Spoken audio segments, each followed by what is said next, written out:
அது ஃப்ளைட்டில் போகும்போது நான் பேசாமல் தான் உட்காந்துவேன். நல்லா இருக்கேளா அப்படின்னாரு. நல்லா இருக்கேன், உங்கள் படங்கள்லாம் பார்ப்பேன், ரொம்ப பிடிக்கும் அப்படி இப்படின்னு சொல்லிட்டு எல்லாம் பகவான் எல்லாம் பூர்வ ஜென்ம பலன் அப்படின்னாரு. நான் சும்மா இருக்கணுமில்ல, சாமி தப்பாக நினச்சிக்கலான்னா ஒன்று கேட்கலாமா என்னென்ன? இல்லை, போன ஜென்மத்தினுடைய பூர்வ ஜென்மத்தினுடைய பலன் கஷ்டமோ நஷ்டமோ எதாக இருந்தாலும் அப்படின்னு சொல்கிறீங்க. ஒருவேளை முதல் ஜென்மத்தில் ஒருத்தர் கஷ்டப்படுறான் இல்லைன்னா சந்தோஷப்படுறான்னா அது எந்த ஜென்மத்தோட பலன் அப்படின்னு கேட்டேன். என்ன கேட்குறீங்க? இல்லை முதல் ஜென்மத்தில் ஒருத்தர் கஷ்டம் வருது இல்லை சந்தோஷம் வருது அப்படின்னா அது எந்த ஜென்மத்தோட பலன் அப்படின்னா, அப்புறம் அவர் அப்படியே யோசனை பண்ணார். அது அப்பா அம்மானெல்லாம் சொல்லாதீங்க, அவங்களுக்கும் முதல் ஜென்மம் ஒன்று இருந்திருக்குமல்ல அப்படின்னா. நீங்கள் சினிமா மாதிரியே தமாஷா பேசுகிறேன் அப்படின்னு சொல்லி தட்டிட்டு அப்படி திரும்பினவர் தான் அப்புறம் போய் இறங்க. இதுக்கு உங்களுடைய பதில் என்ன டாக்டர்? இதுவும் நல்ல கேள்வி தான். அதாவது இந்த பூமியில் மனிதர்களாக பிறக்கிறோம் அப்படின்னு சொல்லி சொன்னால் ஏற்கனவே ஏதாவது பேட் கர்மாசி அட்லீஸ்ட் 0.00001% அது இருந்தால் தான் இந்த பூமிக்கு வரணும். இந்த பூமிக்கு சில ஆத்மாக்கள் வராங்கன்னா அது பல வகைகளில் வராங்க. ஸ்பெசிஃபிக்காக ஒரு 2 வகை மட்டும் இப்போ சொல்லலாம், ரொம்ப சொல்லி உங்களை கன்ஃபியூஸ் பண்ணிக்க வேண்டாம். பூர்வ ஜென்மங்களை செய்த தவறுகளையும் பாவங்களையும் சரி பண்ணுவதற்காக அதை பேலன்ஸ் பண்ணி குட்கரை மாற்றுவதற்காக தான் நம்ம பூமிக்கு வரும். 99.9% வந்து பீப்புள் எப்படி தான். 0.01% மட்டும் எப்படி வருவாங்க அப்படின்னா, அவங்களுக்கு எந்த கர்மாவும் இருக்காது. மக்களுக்கு நல்வழி காட்டுவதற்காகவும், மக்களுக்கு நல்வழி அப்படின்னா இந்த இடத்துல ஆன்மீகம்னு அர்த்தம். ஆன்மீக ரீதியாக அடுத்தடுத்த பரிணாம வளர்ச்சிக்கு மக்களை எப்படி கொண்டு போவதுன்றது சொல்வதற்காக ஆன்மீக ரீதியாக வருகின்ற ஆன்மீக குருமார்கள் வருவாங்க. இப்போதைக்கு இது போதும், மற்ற பிரிவுகள்லாம் இருக்குது, அது இப்போ வேண்டாம், 2 மட்டுமே சொல்லுவேன். அவங்க எல்லாம் வந்து இறைவனோட அனுமதியோட இறைவன்கிட்ட பர்மிஷன் வாங்கிட்டு மக்களுக்காக செய்யறதுக்காக வரேன்னு சொல்லி வருவாங்க. இது ஒரு கேட்டகரி, இது ஹையர் லெவல் ட்ரூத். இன்னொன்று சாதாரணமாக மனிதர்கள் அவங்களோட பழைய ஜென்ம கர்மம் பண்ணுறதுக்காக வருவாங்க. இந்த ஆன்மீக ரீதியாக ஆன்மீக குருமார்கள் வருவாங்க, அது சப்ஜெக்ட் வேறு. இப்போ நம்ம அதை பற்றி பேசல. நீங்கள் கேட்குற கேள்விக்கு சாதாரண மனிதர்கள் இப்போ முதல்ல ஒரு ஆத்மா வந்து முதல் ஜென்மமாக எடுக்குது அப்படின்னா அந்த ஜென்மத்தில் அது எப்படி பிறக்கும் அப்படின்னா, நல்ல வசதியான பணக்கார குடும்பத்தில் பிறக்கும். கஷ்டம்னா என்னன்னு தெரியாத வளருவாங்க. வாழ்க்கையில் அவங்க பிறந்ததுல இருந்து அவங்க வாழ்க்கையில் மறைகிற வரைக்கும், அந்த ஜென்மத்தை முடிக்கிற வரைக்கும் லைஃப்பில் கஷ்டம்னா என்னன்னு தெரியாத மாதிரி குடும்பத்தில் வளர்ந்து வாழ்ந்து வருவாங்க. அந்த மாதிரி பர்சன்ஸை நான் நிறைய பேர் பார்த்துருக்கேன். பாக்கியராஜ் பார்த்துருக்காரான்னு தெரியாது, நீங்கள் பார்த்துருக்கீங்கன்னு தெரியாது, பட் இருக்கிறாங்க. லைஃப்பில் பிறந்ததுல இருந்து கடைசியில் இறக்குற வரைக்கும் கஷ்டம்னா என்னன்னு தெரியாது, வறுமைன்னா என்ன, துக்கம்னா என்ன, சோகம்னா என்ன, வாழ்க்கையில் வர பிரச்சனைகள்லாம் என்னன்னு தெரியாத மாதிரி சுகமாகவே இருப்பாங்க. அவங்க தான் முதல் ஜென்மம் கட்டும் நாம் தெரிஞ்சுக்கலாம். அந்த மாதிரி பர்சன்ஸ் நான் பார்த்துருக்கேன் லைஃப்பில். நீங்களும் நல்லா நுணுகி பார்த்தா புரிஞ்சுக்கலாம். ஆனால் நல்லா இருக்க ரொம்ப ரேர். நீங்கள் ஒரு 10,000 பேருக்கு லட்சத்தில் ஒருத்தர் தான் இருப்பாங்க. ஒரு சிலர் கண்ட மாதிரி ஆத்மாக்கள் படாமலும் இருக்கலாம், பட் இருக்கிறாங்க. பட் நீங்கள் பார்க்கும்போது நீங்கள் உங்கள் கண் தெரிஞ்சு 100 பேர் பார்க்கணும், இவங்களாம் இல்லையே அப்படின்னு. முதல் ஜென்மா எடுக்கிறவங்க வந்து கோடியில் ஒருத்தர் லட்சத்தில் ஒருத்தர் அப்படி தான் இருப்பாங்க. அவங்க உங்கள் கண்ணுக்கு தெரியுது, பெரிய விஷயம்தான். பட் உங்கள் வாழ்க்கை நல்லா நுணுகி பார்த்தீங்கன்னா இந்த மாதிரி கேட்டு இப்போ நான் சொல்கிற மாதிரி நல்ல வசதியான குடும்பத்தில் பார்த்து கஷ்டம்னா என்னன்னு தெரியாமையே இருக்கிறாங்க பார்த்தீங்களா, அவங்க முதல் பிறவியாக பிறக்கிறோம். ஃபர்ஸ்ட் தெரிஞ்சுக்கலாம். யோக முறையில் தெரிஞ்சுக்கலாம் வேற. நீங்கள் சாதாரண மக்களாகிய நீங்களும் தெரிஞ்சுக்கிறதுக்கு இந்த வழி. அந்த கஷ்டமே இல்லாத சொகுசான வாழ்க்கையில் அவங்க வாழும் பொழுது அவங்க அந்த வசதியும் செல்வாக்கையும் பணத்தையும் வச்சு மற்றவர்களுக்கு என்ன செய்யறாங்க, சமுதாயத்துக்கு என்ன பண்றாங்க, அதர் தேன் தேர் ஃபேமிலி. அவங்க குடும்பம் வட்டாரத்தை தவிர மற்றவர்களுக்கு ஆத்மாக்களுக்கு என்ன உதவி செய்யறாங்க அப்படின்றத பொறுத்து அவங்க அடுத்த ஜென்மம் நிர்ணயிக்கப்படும். ஸோ முதல்ல கஷ்டமே இருக்காது.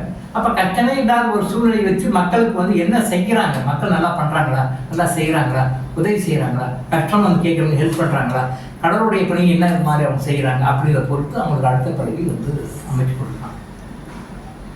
அப்போ இதில் அந்த கொடுத்த செல்வத்தையும் செல்வாக்கையும் அதிகாரத்தையும் பதவியையும் வைத்து அவங்க நல்லதை பண்ணாங்க அப்படின்னு சொல்லி சொன்னால் அவங்க அடுத்த ஜென்மத்தில் சுகமாக இருப்பாங்க.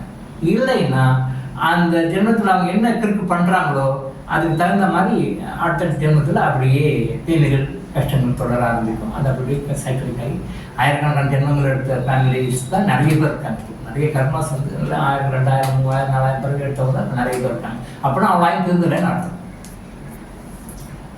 இப்போ அரசர்கள் கிடையாது, இப்போ பிரைம் மினிஸ்டர்ஸ், பிரசிடென்ட்ஸ் இருக்காங்க. இன்னைக்கு வேர்ல்டில் இருக்கிற அரசாங்கங்களில் பிரைம் மினிஸ்டர்ஸ், பிரசிடென்ட்ஸ் இது மாதிரிலாம் இருக்காங்க, ஹை பவரில் இருக்காங்க.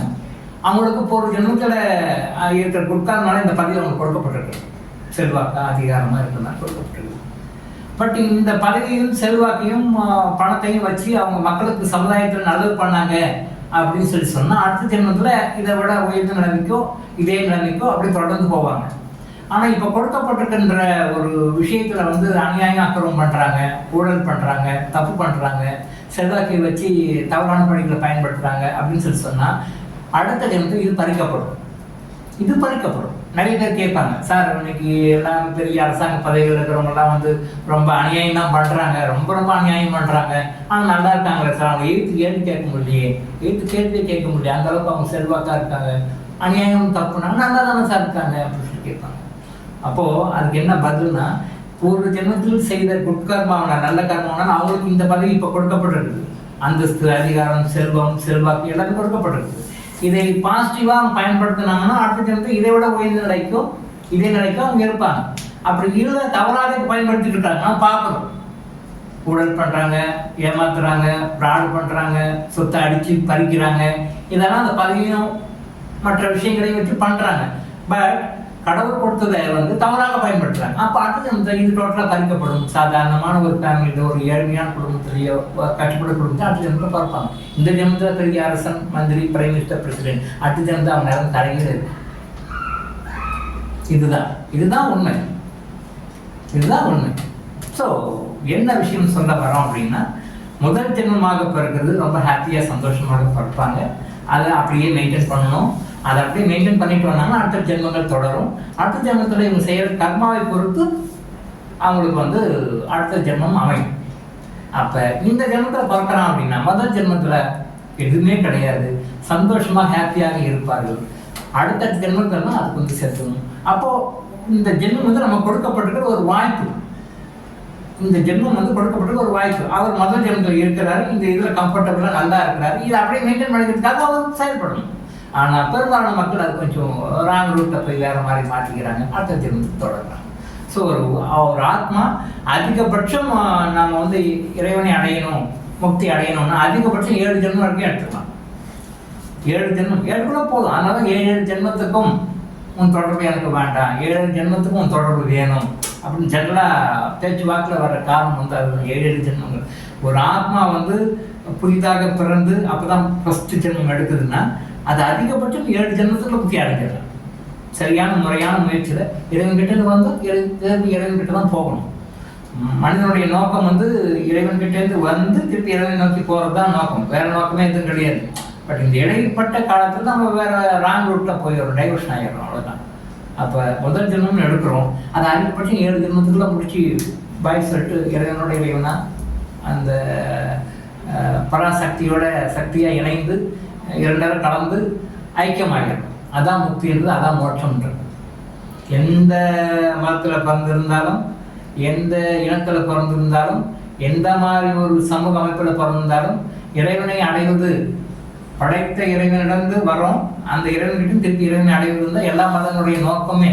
அந்த மதங்கள் வெவ்வேறு விதமாக சொல்லியிருக்காங்க, பட் மதனுடைய நோக்கம் இறைவனை அடைவது தான். அந்த இறைவனை அடைவதற்கு முதல் ஜென்மத்திலிருந்து அதிகபட்சம் 7 ஜென்மத்துக்கு தான் எடுத்துக்கிட்டு போயிடலாம். ஆனால் அன்பார்ச்சுனேட்டாக இன்னைக்கு நிறைய ஆயிரக்கணக்கான ஜென்மங்கள் எடுத்தும் திருந்தாத ஜென்மங்கள் தான் நிறைய பேர் இருக்காங்க. திரும்ப பறந்து திரும்ப வாழ்ந்துகிட்டே தான் இருக்கணும்.